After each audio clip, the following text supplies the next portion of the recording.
So, it is that time once again to rank all of the add-ons for the particular killer for the 3 weeks. Today's, of course, being Wesker, aka the Mastermind. In this video, we are going to be going through every single add-on, explaining what it does, and putting it in the tier list to say which is the best add-ons for him, and which are the ones that you should absolutely avoid at all costs. So, fairly simple premise. I'm going to be trying to be quite quick when I go through these. I don't want to spend 5 minutes per add-on, so let's get straight into it. Now, the first is the Jewel Beetle. Now, the Jewel Beetle is basically Wesker's meme add-on. It gives you an additional boost to blood points, but for this at a cost of 50% of the extension window for when you grab survivors. So when you grab survivors, the kind of little dash that you do with them in your hand before you either throw them or slam them into the wall, that is halved by 50%. May sound awful, isn't actually as bad as you think. I'm going to put it in meh. Because it isn't do not use, because you can get some good value out of this depending on what map, depending on what loop. Sometimes having that shorter duration is really good at speeding Wesker up and also making it sure that the survivors can be zoned appropriately depending on where you want to throw them, instead of having to dash and maybe even putting them into a stronger tile. So yeah, it is meh, but you can get some value out of this depending on how you play with it. Next up, we have the RPD Shoulder Walkie. Now, this and the Unicorn Medallion are fairly similar, but they kind of do the opposite of each other. So the RPD Shoulder Walkie decreases the initial dash kind of length by 20%, but increases the second one by 20%. I hate this add-on. I absolutely hate this add-on. It is terrible. Not being able to dash really well off the first one is bad enough as it is, let alone with 20% less. And the thing about Wesker's power is if you use the second dash, unless it's for distance, you're going to get no benefits from this. If anything, it's going to make it worse, because if you accidentally misclick and dash somewhere else, then you will dash that much further away from the survivor and have to make up the time. I really don't like this one. It's really unnecessarily needed, and it can actually make him worse, so I'd avoid the shoulder walkie. However, for the opposite, so this is the Unicorn Medallion. This basically increases by 20% the first dash, but decreases the second dash by 20%. I'm actually going to stick this one in meh.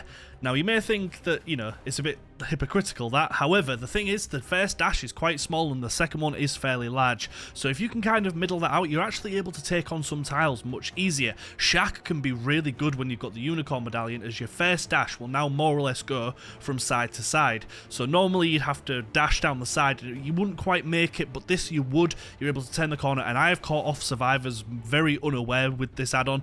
It is a little bit circumstantial depending on what map, of course. You're not really going to get any use out of either of those when you're on indoor maps, but for this one I can actually say it has helped me in certain tiles on certain maps, so I'd kind of recommend this one. It's not the best, but you're not going to have a bad time running it.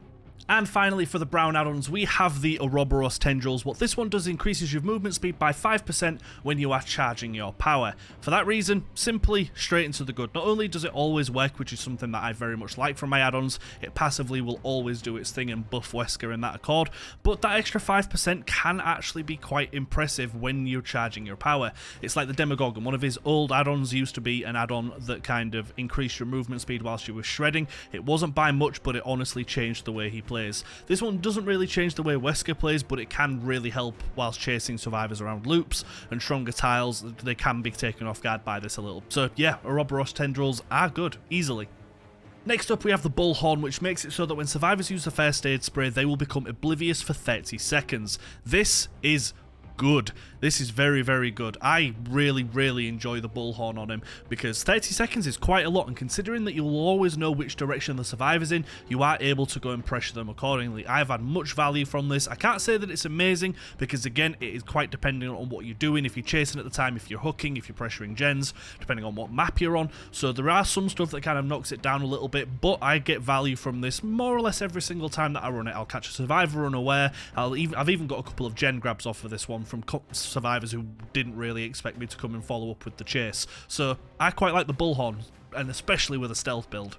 Next up, we have the Gold Chalice. Now, kind of opposite to the Jewel Beetle, this one, when you grab a survivor with your dash, the extension window of that dash before you throw them or slam them into the wall will be increased by 50%.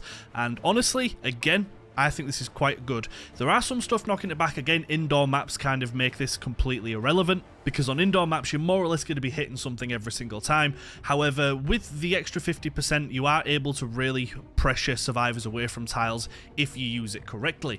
And honestly, being able to do it by 50% has really saved me if I've got into a bad area and I've grabbed a survivor with my power. Sometimes that extra 50% has made it so that I can at least throw them into something, or at the very latest slam them into something. So I think it's good personally. Next up we have the leather gloves, which decrease the charge rate of Virulent Bound by 10%. 10% isn't a lot, and honestly it does charge pretty quickly as it is. However, again, I'm going to say this is good. I think that 10% can make up quite a little bit of a difference, and at the end of the day, it's something that will always be working. It will always passively be gaining or making Wesker stronger, which is never, ever, ever a bad thing. So if you run this, you will always benefit from it, which is always a really good parameter for a good add-on. But even though 10% may not be a lot, it has can be noticed sometimes, and the only thing is you don't want to get too dependent on this because it can throw you off when you don't have it. But I think it's a simple add-on that does a really good job at what it wants to do, so it's good. Next up we have the Lion Medallion, one of Wesker's more universally liked perks. This basically increases the throw rate of the survivors by 30%, so when you throw them they will go an extra 30% distance. It is good, I can't deny it, it is good. For that simple reason, it just passively works. If you are able to use your power, sometimes it can absolutely clutch an extra hit. Again, not the best on indoor maps, you're pretty much going to hit something anyway. I quite like the Lion Medallion. And finally, for the yellow add-ons, we have the Loose Crank, which increases your movement speed by 8% in between your dashes. So when you dash for the first time and kind of hold your power ready to dash again, your movement speed will be increased by 8%. This is actually one of my favourite add-ons. I think this is actually really amazing on him. And a bit of a controversial one because it doesn't sound like much, but honestly, 8% can really make a difference when you're trying to just quickly peek around a corner or an edge, ready to hopefully get in for that second dash. But the amount of times I've been able to get the second hit and the dash from this, because survivors don't expect me to be able to make it so way around a loop. I can't say how many for sure, but I have definitely noticed when I have gotten value from it, and I do get value from it quite a bit. Definitely once a game at least.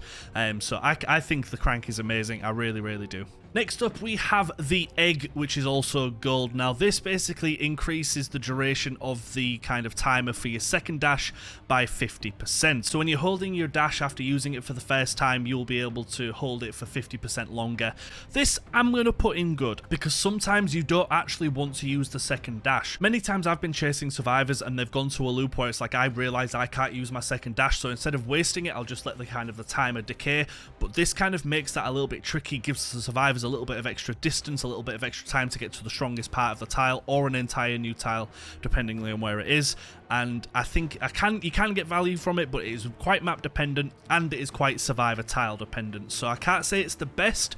You will get value from it, but also it can hinder you from time to time depending on where you are. Next up we have the Maiden Medallion. This makes it so that when survivors are critically infected, fully infected, this will make it so that they become blind for 60 seconds. This, I can't stick it in do not use because you do get value from it, but it is pretty close to do not use. It's meh.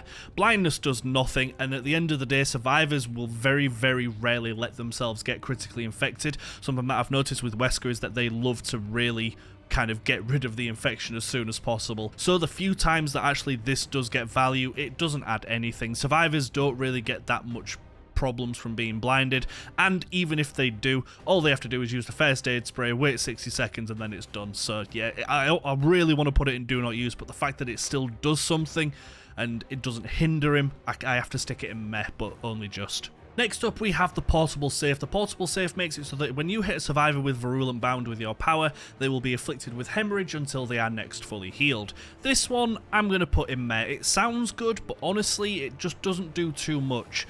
Now, if it did like kind of what Sloppy Butcher does. Now, for those of you that don't know, hemorrhage makes it so that if you stop the healing process mid-heal, the heal will then start to regress, and you will also bleed more frequently, which makes it easier for killers to track. The bleeding frequently doesn't do anything, that's not the problem. The only good effect from this is the fact that you can kind of regress healing, but you have to be very on top of it. You kind of have to run perks to build this up so that you're able to see survivors when they're healing, to interrupt it, and there's nothing that you couldn't get from this that you could get much easier from like Sloppy Butcher. But it does kind of have its value, it definitely does something, and I have gotten a couple of benefits off of this. When I have caught a survivor healing out in the open, I am able to chase them and waste their time, but I can't say that it's good because the value isn't consistent enough without a lot of stuff to kind of back this up. Next up, we have the red herb. The red herb makes it so that it takes an extra 2 seconds for survivors to complete the spray action. This is fucking terrible. I can't, even though it passively works, I cannot stick it in anything but do not use. It adds absolutely nothing. 2 seconds is nothing.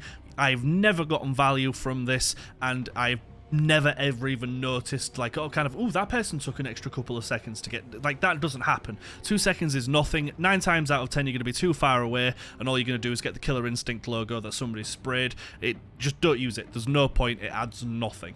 Yeah, I hate it. Next up, we have the video conference device. This is one of the best for Wesker. I adore this. What video's conference device does, it increases survivors' passive gain of the infection by 30%. So if you either start with the Iridescent Ouroboros file, or if you are able to hit them, they will then gain passively their infection 30% quicker. And that is absolutely fantastic. You notice this every single time it happens because it really does shorten how long it takes for survivors to become fully infected, which then slows down the game because then they panic and have to go and self-heal, which will take them off gens and make it so that you can pressure them much easily. And I know that I am comparing, but just for a comparison, if you was to run the Ouroboros vial when the game starts, the survivors start at 0 charges. It takes 1 minute and 20 seconds for a survivor to become fully infected. With this add-on on top, it only takes 55, which is not even a generator, so it can, if in that context, be really, really good. Next up, we have the dark sunglasses, which make it so that when survivors are critically infected, you will be undetectable for 20 seconds.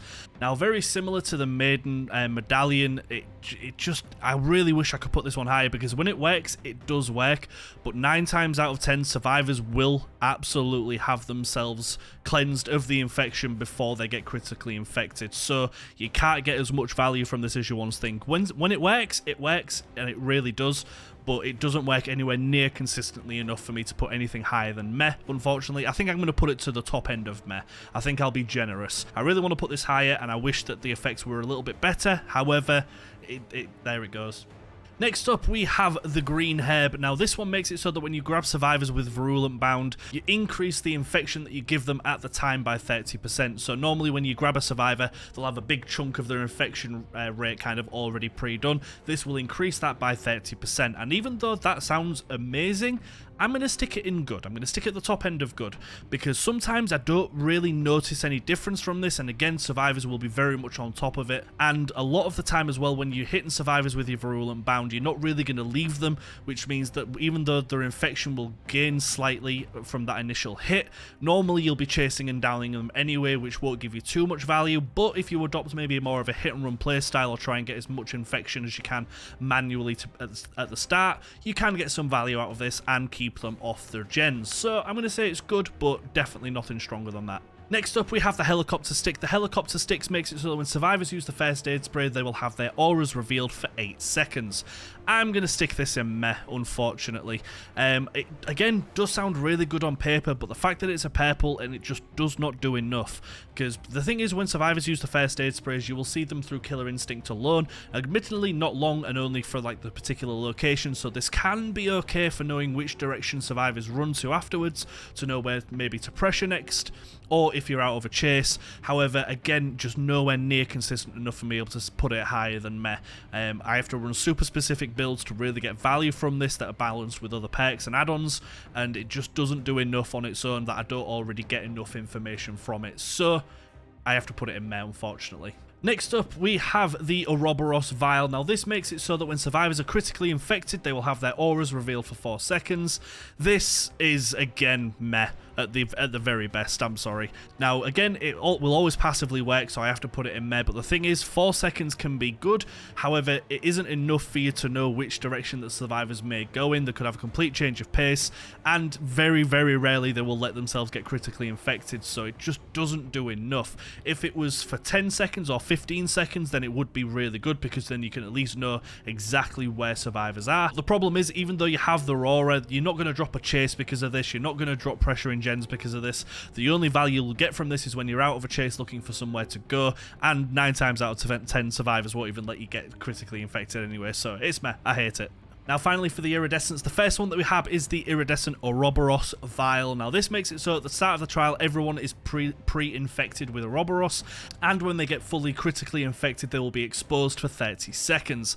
This is one of his best. I adore this add-on, only for the fact that it can really slow down the start of the game. Wesker can have a real trouble at the start of the game, kind of at early game pressure. However, with this, survivors will very rarely hop straight onto a gen. They will immediately go and try and get rid of this, and then you can also pressure on top of that. Then after all of that, if survivors do let you get critically infected, then you have a very good bonus to go after them. You have a really good incentive because they will be fully infected and exposed. So whatever you do, if you grab them and slam them into a wall, if you M1 them, they will go down. So I think both parts of this have wonderful synergy, and I absolutely adore this add-on. And finally, we have the lab photo. Now, the lab photo makes it so that you can no longer vault pallets, but instead using your power on them will destroy them, and that is the same with breakable walls. This is amazing. I absolutely adore this add-on. I think it's so much fun, and survivors never ever expect it. Not only can it make your power incredibly strong, because vaulting over pallets, depending on what tile and what map, can very rarely lead to a hit, so being able to use this just completely wipe the pallet off, take the survivor by surprise, and even maybe force them into a weaker tile because they weren't expecting it. I've gotten tons of value from this every single game. I can't say it is the best of the best though, because it is bit map dependent, and like if you take it on the game you're going to be laughing, but on a map like Shelter Woods you're not going to really need it or use it 100%, so I'm going to say it's amazing and leave it at that. But folks, that is it. That is where I would rank all of Weskers add-ons. Now please don't forget, this is just my humble opinion. You might think of the walkie-talkie as his best add-on, and credit to you. You're wrong, but all the power to you. But if you have a difference of opinion, if you think I have put something in the wrong place, please let me know down in the comments below. I look forward to seeing what all you guys believe is the correct list for his add-ons. But thank you all so much for watching. Don't forget to like and subscribe for more Dead by Daylight content, and follow me on Twitch, and follow me on my second YouTube channel, which I've just made. Linked in the description. Folks, thank you so much for watching. Have a great day. Take care. Bye-bye for now.